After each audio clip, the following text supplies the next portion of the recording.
Hi hello నమస్తే this is Suvarna welcome to Suman TV. So ఈ మధ్య కాలంలో చాలా మంది ఫీమేల్స్లో రెగ్యులర్గా పీసీఓడి సమస్యలు, పీసీఓఎస్ సమస్యలు, ఇన్ఫర్టిలిటీ ఇష్యూస్ గురించి వింటూ ఉన్నాం. సో ఇవి ఎందుకు వస్తున్నాయి, ఇవి రాకుండా ఉండాలంటే ఎలాంటి జాగ్రత్తలు తీసుకోవాలి? సో ఇదే అంశానికి సంబంధించి మనతో మాట్లాడడానికి డాక్టర్ కేర్ హోమియోపతి నుంచి డాక్టర్ భార్గవి గారు రైట్ నాతో పట్టున్నారు. ఆవిడతో మాట్లాడదాం, మోర్ ఇన్ఫర్మేషన్ తెలుసుకుందాం.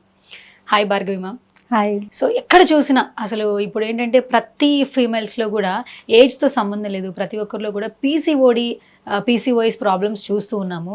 ఒకప్పుడు చాలా హెల్తీగా ఉన్నటువంటి ఫీమేల్స్ ఇప్పుడు ఎందుకు ఇంత హెల్త్ ఇష్యూస్ ఫేస్ చేస్తూ ఉన్నారు? పర్టికులర్గా పీసీఓడి రావడానికి రీజన్స్ ఏంటి? పీసీఓడి అనేది యాక్చువల్గా 1936లో అప్పటి నుంచి దీన్ని డయాగ్నోస్ చేయడం అనేది స్టార్ట్ అయింది. ఇదేమి రీసెంట్గా వచ్చిన డిసీజ్ ఏం కాదు. కాకపోతే అప్పట్లో ఏమంటే ఇన్సిడెన్స్ అనేది తక్కువ.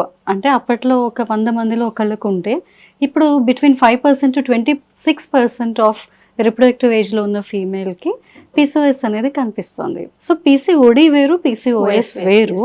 సో ఇక్కడ మల్టీఫ్యాక్టోరియల్ రీజన్స్ ఉంటాయి. అంటే రకరకాల రీజన్స్ ఉండొచ్చు అది ఎందుకు ఈ పీసీఓడి అనేది డెవలప్ అవుతుంది అనేది.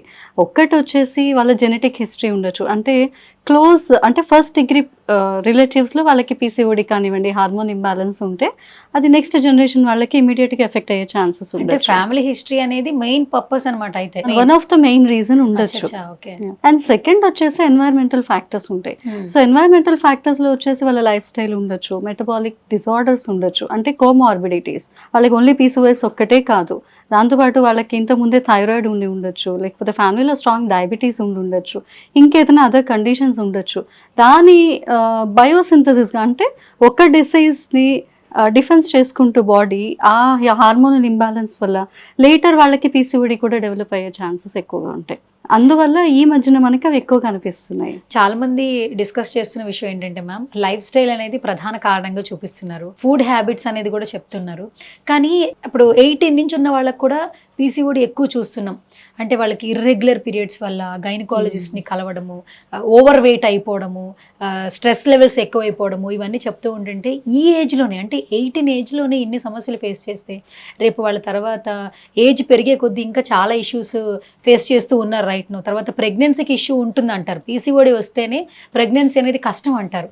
సో ఈ ఇష్యూస్ అసలు ఎందుకు చూస్తున్నాం ఎక్కువగా, మీరేం చెప్తారు డాక్టర్? సో సువర్ణ గారు మీరు చెప్పినట్లు 18 ఇయర్స్ నుంచి కాదు, ఇప్పుడు మేము క్లినికల్ ప్రాక్టీస్లో చూస్తున్నాము 13 ఇయర్స్ నుంచి. అంటే వాళ్ళ పీరియడ్ స్టార్ట్ అవుతున్నప్పటి నుంచే వాళ్ళకి ఆల్రెడీ పీసీఓడి డెవలప్ అయిన వాళ్ళు రీసెంట్గా చాలా ఇన్సిడెంట్స్ పెరిగింది మనకి క్లినికల్ ప్రాక్టీస్లో. సో 18 ఇయర్స్కి ఏంటంటే అది ఎందుకు 18 ఇయర్స్కి కనిపిస్తుందంటే వాళ్ళు ఫస్ట్ పీరియడ్ స్టార్ట్ అయిన తర్వాత, ప్యూబర్టీ వచ్చిన తర్వాత ఒక పీరియడ్ వస్తుంది, 2-3 పీరియడ్స్ వచ్చిన తర్వాత వాళ్ళకి ఇర్రెగ్యులర్ అవడం స్టార్ట్ అవుతుంది. సో వీళ్ళు చిన్నపిల్లలు ఉండడం మూలంగా వాళ్ళకి పీరియడ్ నేచర్ ఏంటో తెలీదు, ఎంత ఫ్రీక్వెన్సీలో రావాలో తెలీదు. ఒకవేళ ఇంట్లో ఉన్న మదర్, పేరెంట్స్ కానివ్వండి, గ్రాండ్ పేరెంట్స్, సిబ్లింగ్స్ వీళ్ళు ఐడెంటిఫై చేయలేదు అనుకోండి, అంటే తన పీరియడ్స్ ఎలా ఉన్నాయి అనేది ఒక సైకిల్ నోట్ చేసుకోలేకపోవడం, లేదా ఆ పాపకు కూడా దాని మీద క్లియర్ ఐడియా లేకపోవడం, దాని మూలంగా ఏంటంటే వాళ్ళు ఏమనుకుంటారు, ఇప్పుడే పీరియడ్ స్టార్ట్ అయింది కాబట్టి మేబీ ఒక 2 పీరియడ్స్ చూద్దాము, ఒక 1 ఇయర్ చూద్దాము. ఇది చాలా కామన్. ఫస్ట్ 2 ఇయర్స్ పిల్లలకి పీరియడ్ రెగ్యులర్ ఉండాల్సిన రూల్ లేదు. సో ఒక 2 ఇయర్స్ చూద్దాంలే అని వాళ్ళు ఒక 2 ఇయర్స్ టైం పీరియడ్ అనేది వేస్ట్ చేసిన తర్వాత అప్పటికి కూడా ఇర్రెగ్యులర్ అయితే అప్పుడు దే ఆర్ కన్సల్టింగ్ డాక్టర్స్. కానీ మ్యామ్ అక్కడ టైం అనేది వృధా చేస్తున్నారు కదా పేరెంట్స్. అంటే ఇది ఎట్లా ఉందంటే ఒకప్పుడు ఫస్ట్ 2 ఇయర్స్లో పీరియడ్ ఇర్రెగ్యులర్ ఉంటుంది. అది ఎందుకు అంటే డెవలప్మెంటల్, అంటే ఆ పాపకి ఇంకా లోపల అప్పుడే స్టార్ట్ అవుతుంది డెవలప్మెంట్ అనేది. డెవలప్ అవడానికి కొంత టైం పడుతుంది. అది న్యాచురల్ అయితే నో ప్రాబ్లం. మిస్ అవుతుందంటే దాని ఉద్దేశం ఏంటి, పీరియడ్ 6 నెలలకు ఒకసారి ఫస్ట్ ఇయర్ వస్తే అది నార్మల్ కాదు. ఇప్పుడు ఫస్ట్ 2 ఇయర్స్లో పీరియడ్ సరిగ్గా రాలేదు, అది నార్మల్గా ఎప్పుడు కన్సిడర్ చేయాలి? 30 డేస్ సైకిల్, ఒక్కొక్కసారి 45 డేస్ అయినప్పుడు లేదా 60 డేస్ అయినప్పుడు. బట్ రెగ్యులర్గా ఒక టైం ఇంటర్వెల్లో ఆ పాపకి సైకిల్స్ అనేది వచ్చింది అంటే we can consider it as normal, అంటే నియర్ టు నార్మల్. మ్యామ్ చాలా మంచి పాయింట్ చెప్పారు. ఇప్పుడు ఈ సమస్యని ఎక్కువగా చూస్తున్నాం, పీసీఓడి అనే సమస్యని. ఏజ్ పక్కన పెట్టేసేయండి, చాలా మందికి ఇప్పుడు అవగాహన వస్తున్న విషయం ఏంటంటే ఇది హార్మోన్స్ ఇంబ్యాలెన్స్, వాట్ ఎవర్ వాళ్ళ బాడీకి తత్వం బట్టి, ఇష్యూస్ బట్టి వస్తుంది. పీసీఓడి వన్స్ బాడీలో స్టార్ట్ అయితే నిజంగానే కన్సీవ్ అయ్యే ఛాన్సెస్ లేవా? చాలా మంది ఫీమేల్ ఇర్రెగ్యులర్ పీరియడ్ ఉండి కూడా విదౌట్ ఎనీ ట్రీట్మెంట్ మ్యారేజ్ అవ్వంగానే విదిన్ 1 year లోపలనే కన్సీవ్ అయిన వాళ్ళ ఫీమేల్ చాలా మంది ఉన్నారు. అంటే వాళ్ళకి పీసీఓడి అని కూడా తెలియదు. వాళ్ళకి ఎప్పుడు ప్రెగ్నెన్సీ అయిన తర్వాత, కన్సీవ్ అయిన తర్వాత జనరల్ స్కాన్కి వెళ్ళినప్పుడు వాళ్ళకి సిస్ట్ ఉంది అని తెలిసిన పేషెంట్స్ చాలా మంది ఉన్నారు. సో ఇక్కడ మనం చూడాల్సింది ఏంటి అంటే PCOD it self may not be, అంటే పీసీఓడి ఒక్కటే ఇన్ఫర్టిలిటీకి డైరెక్ట్ రీజన్ అవ్వదు. పీసీఓఎస్ ఉంటే ఇన్ఫర్టిలిటీ డైరెక్ట్ రీజన్ ఉంటుంది. అంటే ఎట్లా అంటే ఇప్పుడు సిస్ట్ ఉంది, దాంట్లో టైప్స్ ఉన్నాయి. ఇప్పుడు సిస్ట్ ఉన్న ప్రతి ఒక్కళ్ళు ఇన్ఫర్టిలిటీకి వెళ్ళిపోరు. అలాగని రెగ్యులర్ పీరియడ్స్ ఉంటే వాళ్ళకి పీసీఓడి లేదని కూడా కాదు, పీరియడ్ ఇర్రెగ్యులర్ ఉంటే వాళ్ళకి పీసీఓడి ఉందని కాదు. సో అది మల్టీ ఫ్యాక్టోరియల్, అంటే దీంట్లో చాలా కాంబినేషన్స్ ఉంటాయి. చాలా ఇర్రెగ్యులర్ పీరియడ్స్ ఉన్న వాళ్ళు వితౌట్ ఎనీ ట్రీట్మెంట్ కన్సీవ్ అయిన వాళ్ళు చాలా మంది ఉన్నారు. పీరియడ్ రెగ్యులర్గా ఉండి కన్సెప్షన్ ప్రాబ్లం ఉన్న వాళ్ళు కూడా చాలా మంది ఉన్నారు. సో ఇక్కడ సిస్ట్ ఉండి కన్సీవ్ అయిన వాళ్ళు ఉన్నారు, ఇర్రెగ్యులర్ పీరియడ్ ఉండి సిస్ట్ లేకుండా కన్సీవ్ కాలేని వాళ్ళు కూడా చాలా మంది ఉన్నారు. అక్కడ వాళ్ళకి సిస్ట్ లేకపోవచ్చు, కానీ వాళ్ళ బాడీలో వేరే మెటబాలిక్ డిజార్డర్స్ ఉండొచ్చు, దాన్ని పీసీఓఎస్ అంటాం. సో అంటే ఓవరీస్ ఒక్కటే కాకుండా మిగతా ఎండోక్రైన్, అంటే మిగతా హార్మోన్స్ కూడా డిస్టర్బ్ అయ్యి సిస్టంలో ఎండోక్రైన్ మొత్తం డిస్టర్బ్ అయ్యి మెటబాలిక్ డిజార్డర్ అయ్యి ఆ తర్వాత వాళ్ళకి ఆండ్రోజన్స్ అంటాం, అంటే మేల్ హార్మోన్స్, ఈ హార్మోన్ డామినెన్స్ ఎక్కువ ఉండడం మూలంగా కానివ్వండి, వాళ్ళకి ఇన్సులిన్ రెసిస్టెన్స్ ఎక్కువ అవడం మూలంగా కానివ్వండి, ఒబేసిటీ, వేరే అదర్ కారణాల మూలంగా వాళ్ళకి ఇన్ఫర్టిలిటీ రీజన్స్ ఉండొచ్చు. లేదా ఇప్పుడు పీసీఓడిలో టైప్స్ ఉండొచ్చు మనకి, మైల్డ్, మోడరేట్, సివియర్ అని. మైల్డ్లో ఏమంటే ఫంక్షనల్ సిస్ట్, ఇప్పుడు నేను ఇందాక చెప్పినట్లు సిస్ట్లో టైప్స్ ఉంటాయి. సో అన్ని cyst is not dangerous. So ఇప్పుడు చిన్నపిల్లలు ఉంటారు, వాళ్ళల్లో ఏమంటే ఒక ఫాలికల్ మెచ్యూర్ అయ్యి అది ఎగ్ రిలీజ్ అయ్యి అది డిజాల్వ్ అయిపోవాలి, ఇది న్యాచురల్ ప్రాసెస్. కానీ వీళ్ళలో ఏమంటే ఆ హార్మోన్ ఇంకా పుంజుకోక, ఆ టైంకి కరెక్ట్గా హార్మోన్ ఇంకా సర్జ్ అవ్వక వాళ్ళకి డామినెంట్ ఫాలికల్ అయిన తర్వాత అది రప్చర్ అవ్వలేకపోతుంది. అది మళ్ళీ నెక్స్ట్ పీరియడ్ లోపల అది డిజాల్వ్ అయిపోతుంది, బికాజ్ ఆ లోపల వాళ్ళకి హార్మోన్ బెటర్ అవుతుంది. సో అది ఫంక్షనల్ సిస్ట్ అంటాం. ఇది జనరల్గా మనము టీనేజ్ పిల్లల్లో చూస్తాం, దానికి ఏం ట్రీట్మెంట్ అవసరం లేదు. బట్ ఏదైతే ఆ సిస్ట్ 1 నుంచి 2, 3, 4, 10 2 sides, అంటే 2 ovaries కూడా మల్టిపుల్ సిస్ట్ డెవలప్ అయ్యి అది పీసీఓడి కింద డయాగ్నోస్ అయిన తర్వాత అల్ట్రాసౌండ్లో, then they will become a patient of PCOD. Ma'am ఇప్పుడు కనెక్టివిటీ ఉంది మీరు అన్నట్టు, పీసీఓడికి పీసీఓఎస్ కొన్ని డిఫరెంట్ స్టేజెస్లో ఫీమేల్స్ ఇష్యూస్ ఉన్నాయి. బట్ ఇన్ఫర్టిలిటీ అసలు మెయిన్గా ఈ జోన్లోకి అసలు ఫీమేల్స్ ఎలా ఎంటర్ అవుతారు, అసలు ఆ స్టేజెస్ ఏంటి ఒకసారి తెలియజేస్తారు? నా ఉద్దేశం ప్రకారం అయితే nobody is by birth infertile అని కాదు. అంటే అంటిల్ అన్లెస్ వాళ్ళకి క్రోమోజోమల్ అబ్నార్మాలిటీస్ ఉంటే, లేకపోతే వాళ్ళకి దేర్ ఆర్ సో మెనీ, అంటే జెనెటిక్ కండిషన్స్ చాలా ఉన్నాయి వేర్ వాళ్ళకి డైరెక్ట్గా ఇన్ఫర్టిలిటీ మనం చెప్పొచ్చు వాళ్ళలో దిస్ ఈజ్ ఇంపాసిబుల్ అనేది.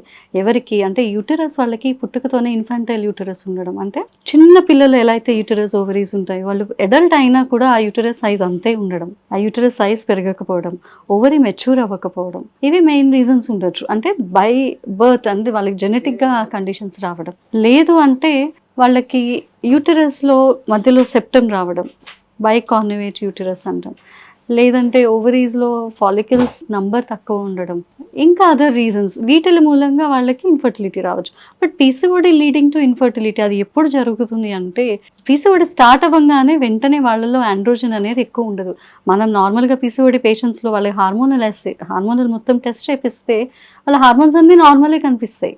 టెస్టోస్టెరాన్ నార్మల్ ఉంటుంది, oestrogen normal, progesterone normal, thyroid normal, FSH normal, LH అన్నీ నార్మలే కనిపిస్తాయి. మరి వాళ్ళల్లో ఎందుకు పీసీఓడి అనే కండిషన్ వచ్చి వాళ్ళకి సైకిల్స్ ఇర్రెగ్యులర్ అవుతున్నాయి?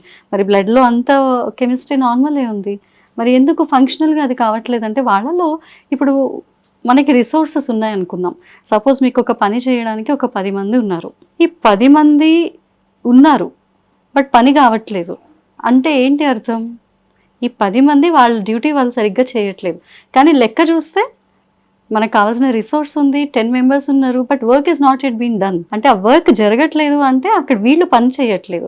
సో రిపోర్ట్లో మనకి ఏం కనిపిస్తుంది? ఓన్లీ హార్మోన్ లెవెల్స్ ఒక్కటే కనిపిస్తుంది. అది ఫంక్షన్ అవుతుందా లేదా, కరెక్ట్గా ఫంక్షన్ అవుతుందా లేదా, అది 100% పనిచేస్తుందా, 80% పనిచేస్తుందా, 50% పనిచేస్తుందా, దీని మీద డిపెండ్ అవుతుంది. సో ఇది ఎక్కడ మనకి ఈ ఆల్టరేషన్ ఎక్కడ జరుగుతుంది? హార్మోన్స్ ఉన్నాయి కానీ అవి పని చేయట్లేదు, అది ఎక్కడ మనకి ప్రాబ్లం అవుతుంది అంటే వీటి కోఆర్డినేషన్లో ఈ కోఆర్డినేషన్ని డిస్టర్బ్ చేసేది ఇన్సులిన్ రెసిస్టెన్స్. ఇప్పుడు ఎక్కడ చూసినా ఫర్టిలిటీ సెంటర్స్ కనిపిస్తూ ఉన్నాయి మ్యామ్. ఒకప్పుడు డెలివరీ సిస్టమ్ గురించి మాట్లాడుకుందాం. చాలా న్యాచురల్గా ఉండేది, అంటే సిజీరియన్స్ అనేది ఉండేది కదా, చాలా వరకు కూడా నార్మల్ డెలివరీ ఇంట్లోనే కన్సీవ్ అయ్యేవాళ్ళు. ఆ తర్వాత ఒక ఏంటంటే హాస్పిటాలిటీ, కొంచెం బాడీ తత్వం, మరీ సెన్సిటివ్ బాడీ ఏంటంటే కొంచెం వీళ్ళు తట్టుకోలేరు నార్మల్ డెలివరీ అయితే అని వాళ్ళకి సిజీరియన్ ప్రిఫర్ చేసేవాళ్ళు. నవేడేస్ ఏంటంటే చాలా మంది ఫస్ట్ కన్సీవ్ అయ్యారు అనగానే వెంటనే మాకు సిజీరియన్ అని చెప్పేసుకుంటున్నారు. వాళ్ళు నార్మల్ డెలివరీ చేసుకునేంత ఆ స్ట్రెంత్ లెవెల్ కూడా మెయింటైన్ చేయట్లేదు. ఇలాంటి సిస్టమ్ ఒకవైపు చూస్తున్నాం, ఇంకో పక్క అసలు పిల్లలు లేక ఫర్టిలిటీ సెంటర్స్ని ఎక్కువ చూస్తున్నాం. అసలు ఏ విధంగా చూడాలంటారు అసలు ఫర్టిలిటీ సెంటర్స్ గురించి? ఇక్కడ ఏమవుతుందంటే ఒక హైప్, అంటే ఫర్టిలిటీకి ఒక హైప్ ఇచ్చేసారు. ఎలా అంటే మ్యారేజ్ అయ్యింది అంటే పీరియడ్స్ ఎలా ఉన్నాయి, ఓకే ఎట్లయినా నీకు ప్రాబ్లం ఉండొచ్చు, లేట్ మ్యారేజెస్ ఒక రీజన్ ఉండొచ్చు. ఇప్పుడు చూస్తే కనుక ఇంతకుముందు కరెక్ట్గా రిప్రొడక్టివ్ టైంలో వాళ్ళు ఎంటర్ అయిన టైంలో ఎక్కడైతే ఓవరీ హెల్దీగా ఉంది, యూటరస్ హెల్దీగా ఉంది, ఫ్రెష్ ఫాలికల్స్ ఉన్నాయి, ఫ్రెష్ హార్మోన్స్ ఉంది, ఎర్లీ మ్యారేజెస్ అవుతున్న టైంలో, ఎర్లీ మ్యారేజ్ అంటే అట్లీస్ట్ బిట్వీన్ 18 to 24 అనుకోండి, ఆ టైంలో వాళ్ళకి మ్యారేజ్ అయినప్పుడు everything is working very well. వాళ్ళు ఫిజికల్గా యాక్టివ్గా ఉన్నారు, ఆ టైంలో వాళ్ళు స్పోర్ట్స్లో ఉంటారు, లేకపోతే అగ్రికల్చర్లో ఉంటారు, ఏదో ఒకటి కూర్చొని అయితే ఉండరు. ఆ ఏజ్ వాళ్ళు యాక్టివ్గా ఉంటారు. సో వాళ్ళ హార్మోన్స్ అది బాడీలో ఎన్వైర్న్మెంట్ అది ఫర్టైల్గా ఉంటుంది. ఆ టైంలో వాళ్ళు కన్సీవ్ అయినప్పుడు నో ప్రాబ్లం. ఫస్ట్ ప్రెగ్నెన్సీ ఆ ఏజ్లో అయ్యింది అనుకోండి, సెకండ్ ప్రెగ్నెన్సీకి థర్డ్ ప్రెగ్నెన్సీకి ప్రాబ్లం ఉండదు. కానీ ఇప్పుడు చూస్తే ఫస్ట్ ప్రెగ్నెన్సీ 35కి వస్తుంది. 30 బిలోనే కన్సీవ్ అవ్వాలంటుంటారు, అది నిజమేనా? అవును. ఎందుకు అంటే మనం చూస్తాము ఇంతకుముందు 10 డెలివరీస్ అయ్యేవి, యూటరస్ ఎప్పుడు యాక్టివ్గానే ఉంది కదా, సో దాని ఫంక్షన్ అది కరెక్ట్గా నడుస్తుంది ఆ టైంలో. కానీ ఇప్పుడు ఒక డెలివరీకి ఇప్పుడు 1 లేదా 2 అనుకుంటున్నప్పుడు ఆ 1-2 కూడా ఎప్పుడు ఆఫ్టర్ 30, అంటే 30 వరకు మన యూటరస్ని వాడలేదు, ఆ ఫాలికల్స్ అన్ని వేస్ట్ అయిపోయినాయి. ఎవ్రీ సైకిల్ ఫాలికల్స్ వేస్ట్ అవుతున్నాయి. మనకి ఫిక్స్డ్ నెంబర్ ఉంటుంది ఫాలికల్స్ అనేది. అప్పటికి అన్నీ వేస్ట్ అయిపోయిన తర్వాత ఆ ఉన్న వాటిల్లోనే మనం ఫర్టిలిటీ ట్రై చేయాలి. ఈ లోపల ఏమవుతుంది, ఏజ్ తర్వాత వాళ్ళు 25+ తర్వాత వాళ్ళు వర్క్కి వెళ్తారు, సిట్టింగ్ జాబ్స్, ఏదో ఒకటి తింటారు, మూడ్ స్వింగ్స్, అప్పటికే వాళ్ళకి PMS మూడ్ స్వింగ్స్ అవి స్టార్ట్ అవుతాయి. సో అన్వాంటెడ్ ఫుడ్ అవి ఎక్కువ తినడము, బాడీని సెడెంటరీ లైఫ్లో ఎక్కువ పెట్టడం, ఇన్సులిన్ రెసిస్టెన్స్ డెవలప్ అవ్వడం, దీని మూలంగా ఫాలికల్ మెచ్యూర్ అవ్వలేకపోవడం, దాని మూలంగా వాళ్ళలో ఫీమేల్ హార్మోన్స్ కంటే మేల్ హార్మోన్ డామినేషన్ ఎక్కువ ఉండడం, అందువల్ల వాళ్ళు ఇన్ఫర్టిలిటీలోకి వెళ్ళిపోతారు. But otherwise they were fertile. అదే వర్క్ వాళ్ళు ఎర్లీగా చేస్తూ ఉంటే వాళ్ళు ఫర్టైల్ అయ్యేవాళ్ళు. బట్ ఏమవుతుందంటే ఇదంతా డిలే చేస్తున్నాం, మొత్తం ఫంక్షన్ని డిలే చేస్తున్నాం. వీళ్ళు వాలంటరీగా డిలే చేసుకుని అప్పుడు అర్జెంటుగా ఫర్టిలిటీ కావాలి అంటే body will not work that way. మీరు ఇన్నాళ్ళు ఏమైతే అలవాటు చేశారో బాడీకి, బాడీ మీ మ్యారేజ్ అయినా కూడా బాడీకి ఏమి సిగ్నల్ వెళ్ళదు కదా, ఓకే మ్యారేజ్ ఏంటంటే నా everything should be ready for fertility అని, అలా ఉండదు. సో బాడీ మీరు ఇన్నాళ్ళు మీ 15 years నుంచి 30 years వరకు మీరు ఏం లైఫ్ స్టైల్ ఇచ్చారు బాడీకి, బాడీ అదే జోన్లో ఉంటుంది. సో ఫైనల్లీ మ్యామ్, ఇక్కడ ఈ మధ్య కాలంలో చాలా వరకు చూస్తున్నాం ప్రతి ఫీమేల్లో ఈ ఇష్యూస్, మీరు చెప్తున్న ఇష్యూస్, PCOD కావచ్చు, ఇన్ఫర్టిలిటీ ఇష్యూస్ కావచ్చు.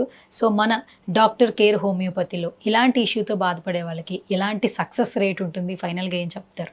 సక్సెస్ రేట్ అయితే కనుక చాలా హై సక్సెస్ రేట్ ఉంటుంది ఈ కేసెస్లో, ప్రొవైడెడ్ ఎప్పుడు వాళ్ళు కరెక్ట్ టైంలో ట్రీట్మెంట్కి రావాలి. ఫస్ట్ చాలా మంది పేషెంట్స్ రీసెంట్గా చూస్తున్నాం ఏంటి అంటే 2 versions ఉన్నాయి. ఒకటి హైపర్ సెన్సిటివ్ పేషెంట్స్, ఇంకొకటి ఇగ్నోరెన్స్, అంటే వాళ్ళకి తెలుసు వాళ్ళకి ప్రాబ్లం ఉందని బట్ వాళ్ళు పట్టించుకోరు. ఏదో పీరియడ్ రావాలి అంటే వెళ్ళి హార్మోన్ పిల్స్ వేసుకోవడం, బ్లీడింగ్ అయిందా లేదా అనుకుంటున్నారు, లేదు అంటే మరీ ఎర్లీగా అసలు ట్రీట్మెంట్ అవసరం లేని టైంలో. కానీ కరెక్ట్గా దాన్ని అనలైజ్ చేసుకుని ఇప్పుడంతా అవేర్నెస్ ఉంది, ఎవరికి వాళ్ళు ప్రతిదీ ఏ కండిషన్ ఉన్నా ప్రతిదీ ముందు డాక్టర్ కంటే ముందు వాళ్ళు చదివేస్తున్నారు, which is also not good. So correct టైంలో ట్రీట్మెంట్ తీసుకుని మనం ఏదైతే అది ట్రీట్మెంట్ స్కోప్లో ఉంటుందో ఆ టైంలో కనుక ట్రీట్మెంట్ చేసుకుంటే, చాలామంది ఏమంటే మ్యారేజ్ తర్వాత ఫర్టిలిటీ అవసరం ఉన్నప్పుడే PCOD ట్రీట్మెంట్ చేసుకుంటున్నారు, అది అలా వర్క్ అవ్వదు. మీరు ముందు పీసీఓడి ట్రీట్ చేయండి, తర్వాత మ్యారేజ్ చేయండి, తర్వాత ఫర్టిలిటీ చూడండి. Thank you ma'am, thank you so much, such a lovely information.